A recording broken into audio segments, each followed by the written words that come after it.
What is up, YouTube? It is your boy Classic Tony. I am back at it once again, playing the Warlock of Firetop Mountain. Oh, having a great time playing this game. Lovely D&D session going on. In the last episode, we made our way further through this further through the mountain, and we encountered a bunch of enemies, but most importantly, we encountered the Cyclops himself. We vanquished that Cyclops twice, actually, second time, a lot more skillfully, and got ourselves the Eye of the Cyclops, a beautiful red jewel, and we now have that in our possession. We are continuing, and we are told that we must give that jewel to Zagor, which is now where we're looking. We're looking for Zagor. And then we fought some statues, did some cool stuff. Go check that. Go check it out after this one if you haven't checked that out already. But otherwise, hanging out, continuing onward.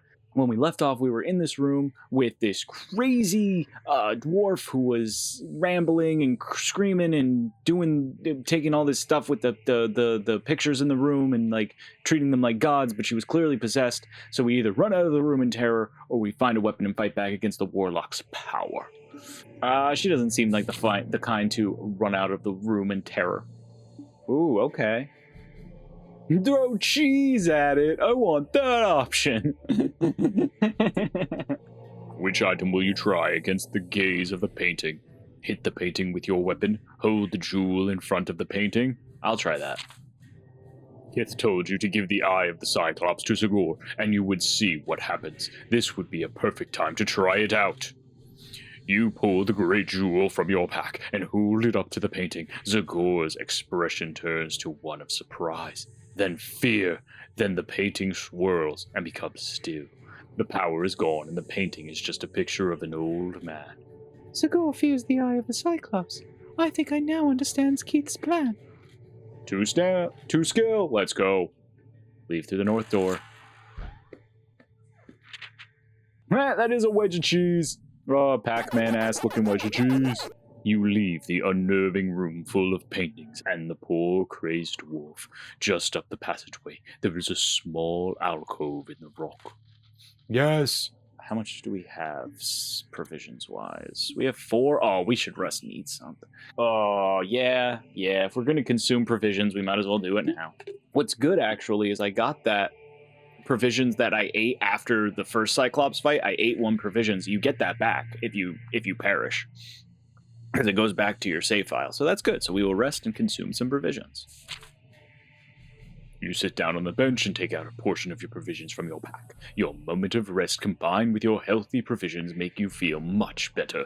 Plus 10 stamina. All right, we're heading northwards. Let's go. Before long, you arrive at another junction, branching off to the east and the west. Head eastward, head westward. Looks like east has darkness, west has wooden door. Let's head west. I like stairs. The passageway ends at the stairwell. At the top, you find yet another wooden door. One moment. 6.5 hours later. Don't know when I started. Sorry about that. Fucking idiot. Let's try that again. The passageway ends at the stairwell. At the top, you find yet another wooden door. This time a small one, with a carved bone handle.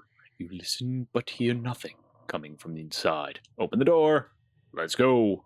That fucking idiot was me for not pausing, by the way. I wasn't mad at anybody. I had to go.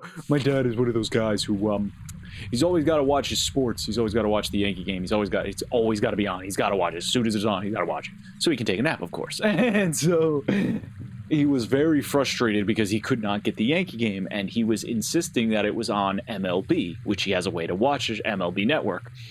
So he calls me to try and get the Yankee game another way because he can't find it. And so I said, "Oh yeah, blah blah blah. It takes me 5 minutes. I get it." And he goes, and he says, "Oh, okay, thanks for getting MLB." And I said, "It says ESPN." And I said, "It's ESPN." And it's like, "Oh, he just said the wrong anagram instead of saying ML. It's not on MLB. It wasn't on MLB. It was on an ESPN." The man insisted to me. No, I went online and I checked the website, and the website said it was on MLB. They said they had YouTube TV, Fubu, and MLB. I said, "Dad, it probably said ESPN." And he said, no, they were all doing this special thing. And I said, oh, so MLB is doing a special. Yeah, they're not covering the game. MLB is probably just like bouncing between games, like giving you full coverage of it's all opening day games. They're like bouncing between all of them. Yeah, so it's not just the Yankee game. Yeah. So you can't just watch the Yankee game on MLB because it's not on MLB. Yeah. Okay. So it's on ESPN. But he said it was MLB. No, that's literally the entire conversation I just had. That is my dad to a T. That is, I joke. I love the shit out of that man. But he is like talking to a brick wall. If the brick wall was always right. Like, there are certain times where it gets on my nerves with that shit. It's just like sometimes he's a little too stubborn, a little too stone-headed, or whatever it's called, stonewall, stone-headed, stubborn, all that shit. But yeah, I love the shit out of that guy. Yeah, he's funny as hell sometimes. Sometimes he's a pain in the ass. Alrighty. You try the handle, and the door opens into a room with a sandy floor. You can hear the sound of fast-flowing water. In one corner of the room is a pile of rubble, mainly stone and dust, but there are also two oddly shaped pieces of wood and a length of rope. A door to the north wall leads on. Examine a bit of wood, study the length of rope. We already have a rope, right? Let me just make sure we still have a rope. Yep, we still have a rope. Yeah, we already have a rope, so I'm going to examine those pieces of wood.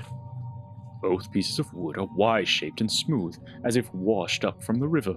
Take the piece of wood. Yeah. Let's take that piece of wood.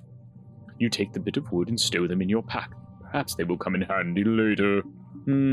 Leave through the northern door, examine the rope. Let's just examine the rope. Let's examine it. Maybe we won't take it. You pick up the rope. It looks normal. In fact, it looks as if it might be quite useful. You open your pack and put it in. Suddenly, it comes alive in your fingers, snakes quickly up your arm, and attempts to wrap itself around your neck. You need to act fast to get it off. Test your luck. Oh, we need an 8 or above, 8 or below, I'm not sure. Give me an 8. You got a 9. You needed a score of 8 or under. You rolled a 9. Struggle with the rope and tightens. The rope tightens around you. Excuse me. That gasp took a lot out of me. As the rope tightens around you, you feel dizzy and lightheaded. You squirm and struggle and reach for your weapon. -2 stamina. Dang it. I didn't even want to take the rope. I just wanted to. It said examine. It didn't say take. It said examine. I thought I could examine it, look at it, go, that's a nice rope. Later rope. Fucking enchanted ass rope. Bitch ass enchanted ass rope. I'm gonna fucking turn you into twine and make you into a baseball and throw you into somebody's window. Quickly, but carefully, you slice the rope, and it falls to the ground, still twitching as though alive. The enchanted rope is finally disposed of. Yeah, but I took damage. There appears to be magic littered throughout Firetop Mountain. Either Zagor is careless, or he's up to something.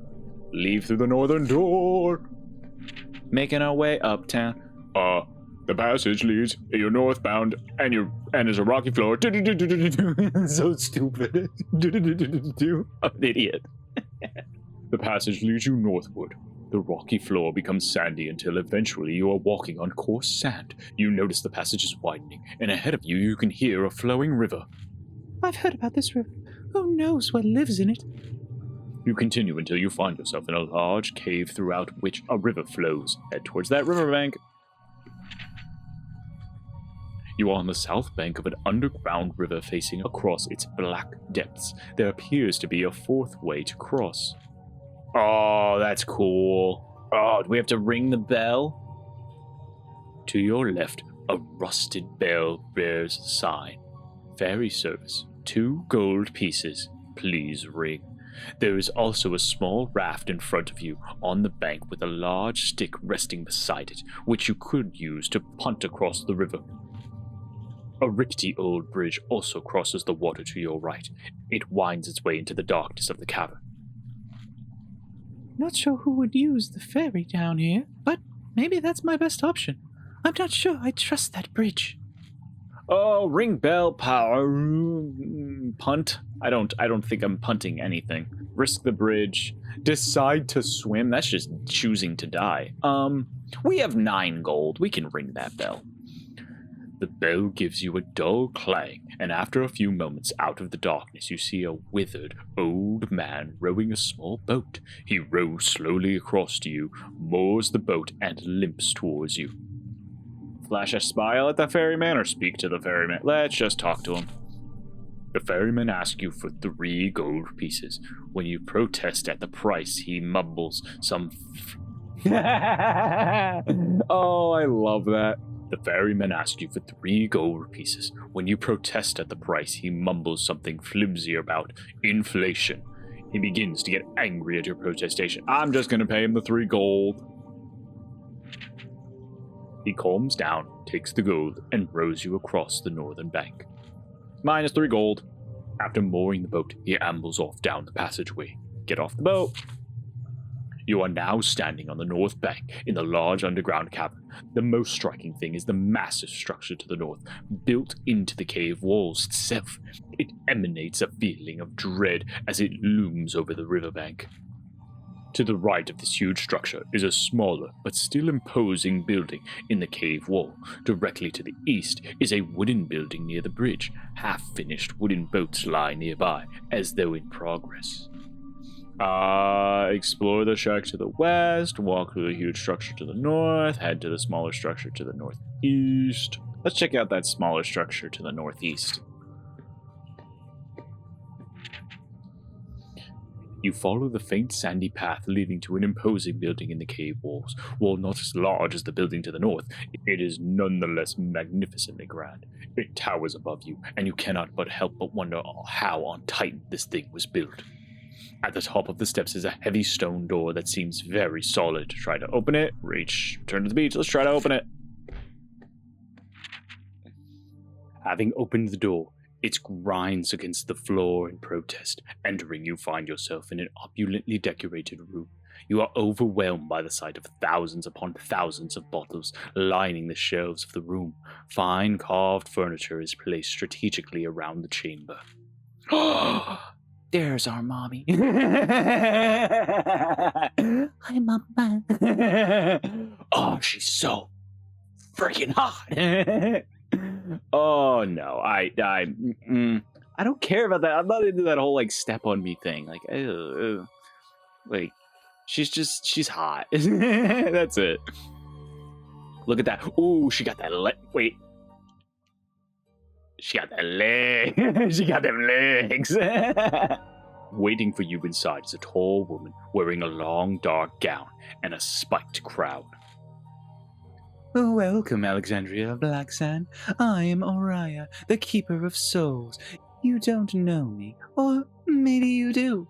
I can never remember, but rest assured your player does. Do not be alarmed. I am here to help you. Let's do all of the things. What can you tell me about the domain of the dead? You ask the Soul Keeper. She pauses for a moment, but her face remains expressionless and without emotion.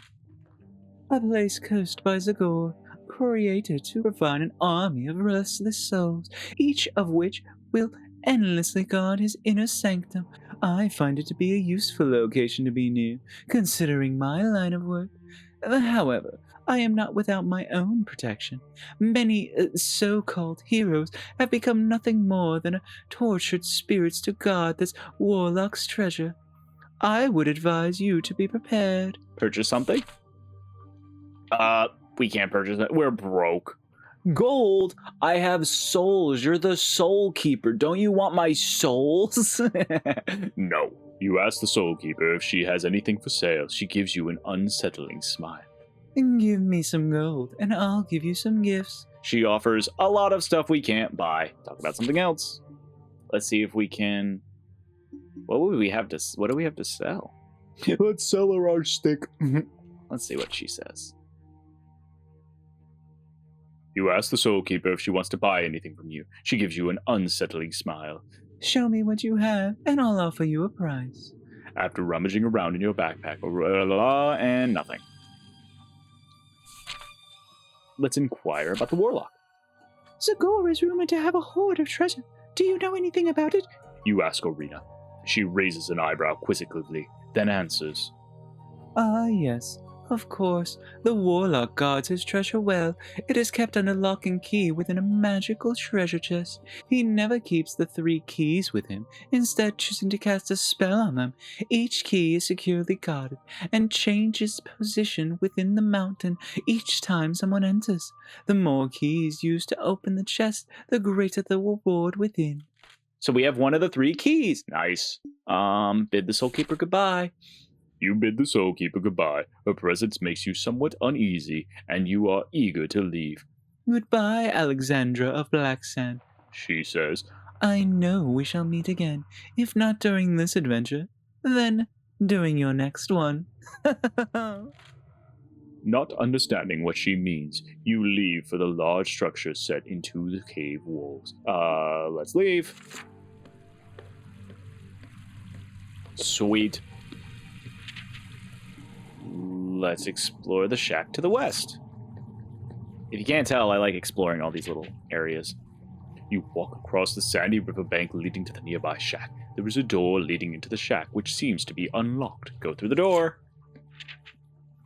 You are in a small, foul-smelling room. You notice 2 doors, one to the west and one behind you to the south. The furniture in the room is sparse and has been made mostly from bits of old boat. There appears to be nothing of value in the room.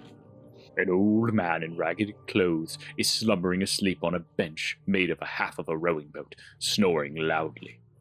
Oh, he's got a guard doggo. Oh, he's drunk. Next to him is a vicious-looking brown dog with red eyes and black teeth, which you have awoken, and that is now eyeing you suspiciously. A deep growl is coming from its throat. Oh, what do we do? Bang on the door behind you to wake the old man. Leap across the room with your weapon drawn to cut down the dog. Quickly exit through the door. Yeah, let's just wake him up. The old man's eyes flutter open. He sees you and grabs for a half-oar lying on the bench. You tell him you mean him no harm, but he remains on guard and eyes you cautiously. Although he looks harmless enough, his dog could be dangerous. The man's boots are untied. Rush the dog with your weapon drawn. Ask the man questions about the mountain. Tell him his boots are untied. Let's just tell him his boots are untied. Let's do the friendly thing. The old man thanks you, and rather surprisingly ties his boots. You explain that you mean him no harm, and he calms down, calling off his dog. Yes, doing the nice thing worked. Treating people rightly worked for once. Achievement unlocked. You made you look. Become friends with the old man in the shack. Nice, we became his friend. Friend unlocked.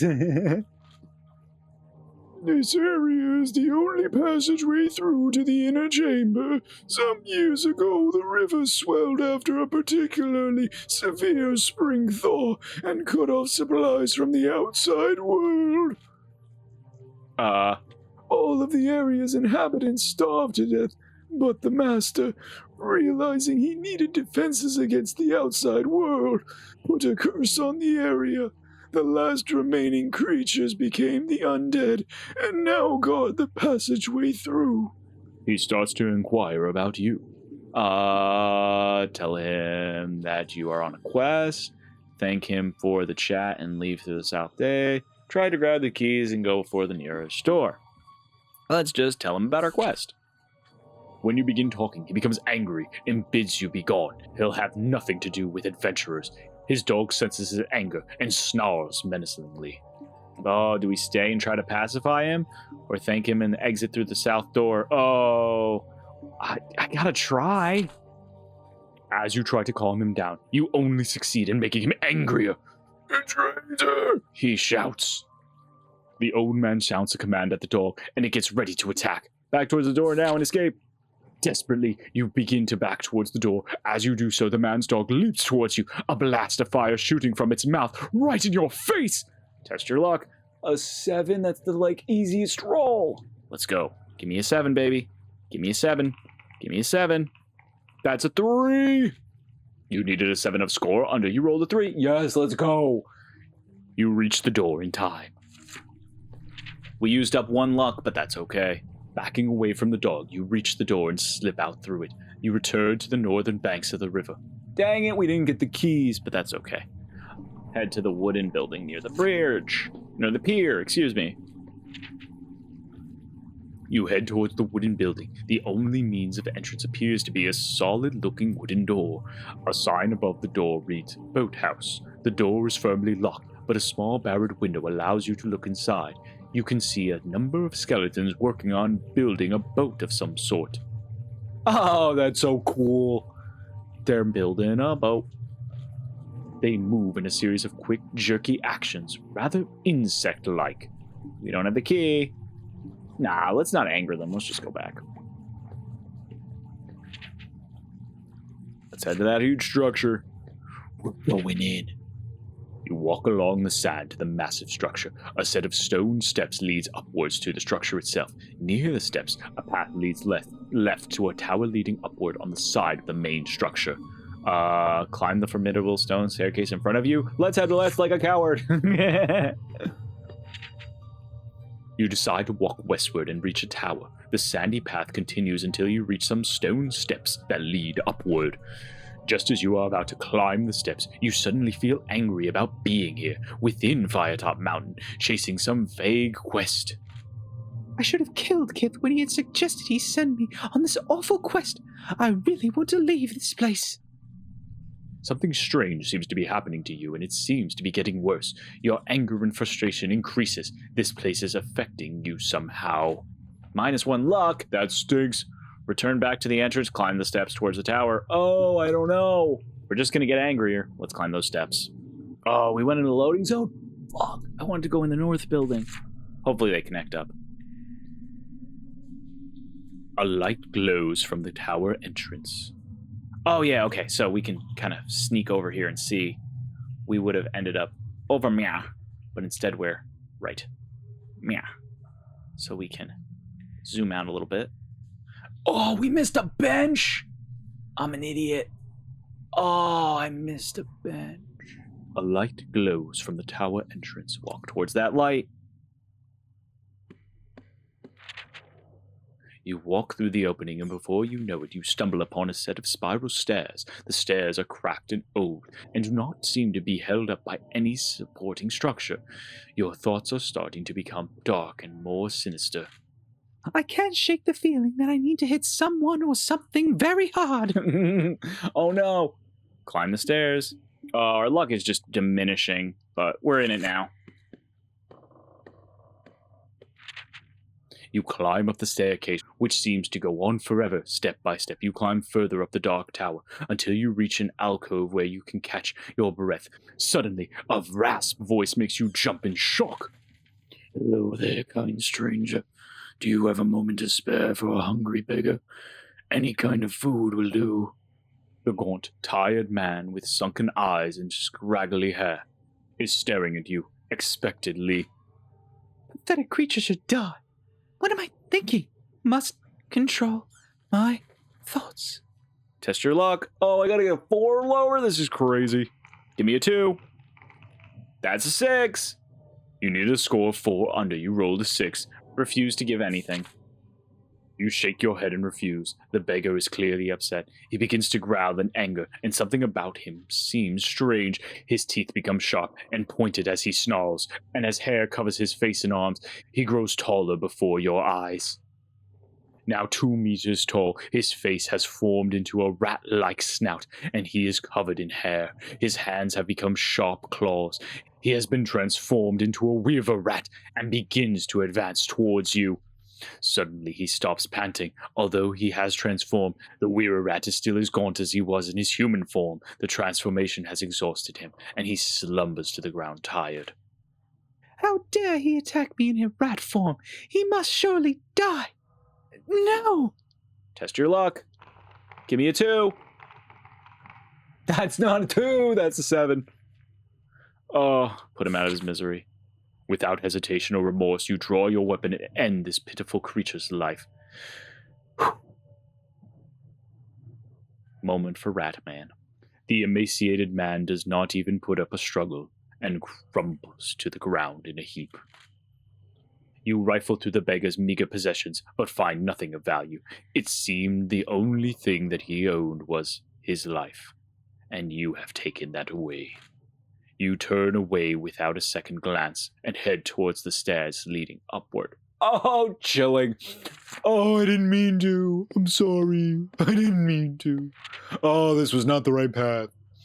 You continue up the staircase, which seems to have no end. The stone, crumbling masonry causes you to slip many times, nearly causing you to tumble all the way back down the tower. Thankfully, you are able to right yourself.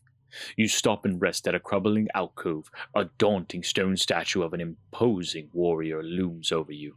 They stand stern but proud, sword planted into the ground. It feels as though the statue is on guard, warding off the domain of the devil's evil spirit. I'm still struggling to control my thoughts. A rage is taking me over. Test your luck. Give me a 2. That's not a 2. I don't want to kick the statue. You give the statue a vigorous kick. Now you have a sore foot. You hop up. Yeah, exactly. Why the fuck are you kicking the statue? You give the statue a viscerous kick. Now you have a sore foot. You hop around in agony from the pain of kicking the statue made of solid stone. -2 stamina. Okay, I was worried I was going to lose some skill. Despite the pain, that feeling of rage and anger seems to have subsided. I feel like my old self again. Continue up the stairs. No, you don't. You have 1 luck. Ooh, I see some sigils. You follow the steps further up the tower. Soon you notice an eerie blue glow emanating from further up the stairway. As you get closer, the light becomes more intense. You reach the source of the light. Set in the stone is eerie, spidery writing. Each letter gives off an intense blue glow, and the words seem to slightly shift as you look at them. Dyslexia, am I right? Giving you a slight headache. Read the inscription. Hit the inscription with your weapon. Continue on. We're intelligent. Let's read that inscription. You try to focus on the ancient words, clear your thoughts, and read them out.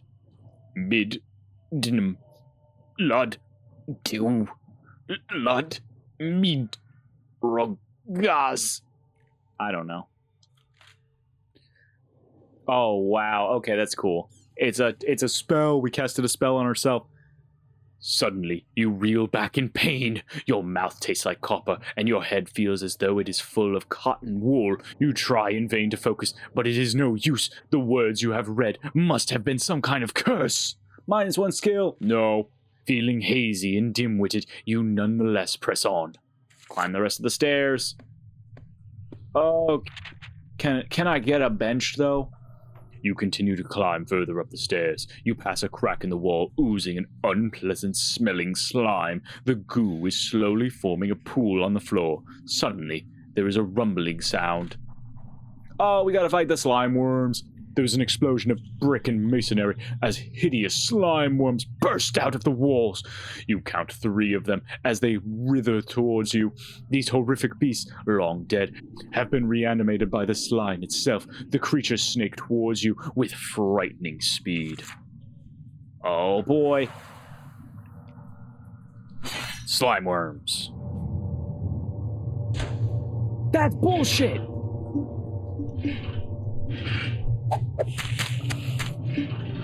They don't move! I can't...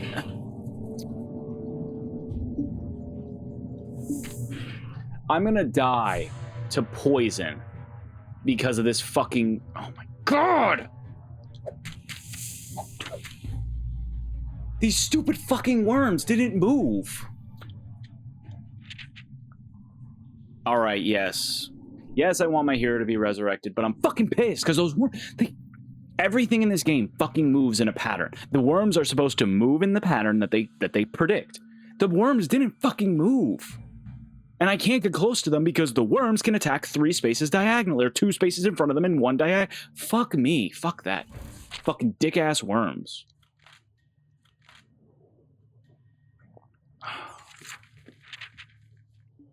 Fuck. Alright, I'm pissed. Because I want to end the episode, but I don't want to end it here. Whatever. I'm just going to go the exact same route I went and do the exact same shit I did. That shit pisses me off. When the game doesn't do the thing it's supposed to do, and you can't counter that, it's like, the game knows what I can do. The game knows what I can... I'm going to take that piece of wood, and I'm not looking at the rope. Fuck the rope. Eventually. Alright, we're back here where we can head westward towards the tower or climb through the stone staircase to the front entrance. excuse me, and instead of going and thrusting myself into the minus luck tower where I just got angry, I'm going to climb this the stone, because this is what I wanted to do. I wanted to go through the main entrance. I didn't want to go through the side path. I thought I could turn back. I could have. I just chose not to. I'm an idiot. It's okay. I feel much calmer now I have left that tower. That was a strange feeling.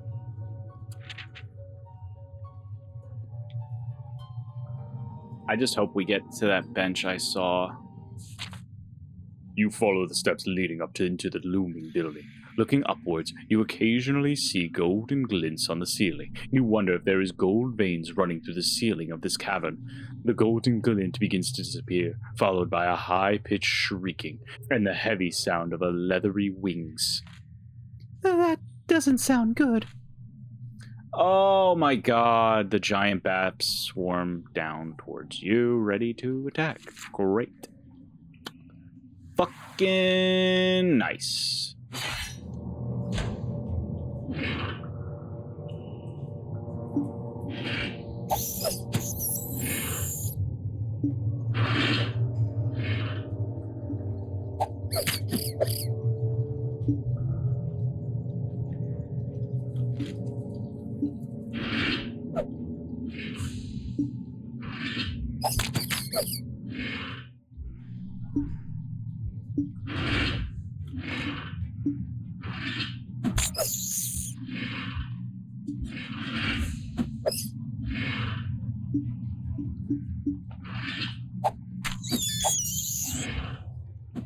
Nice! Oh, thank God.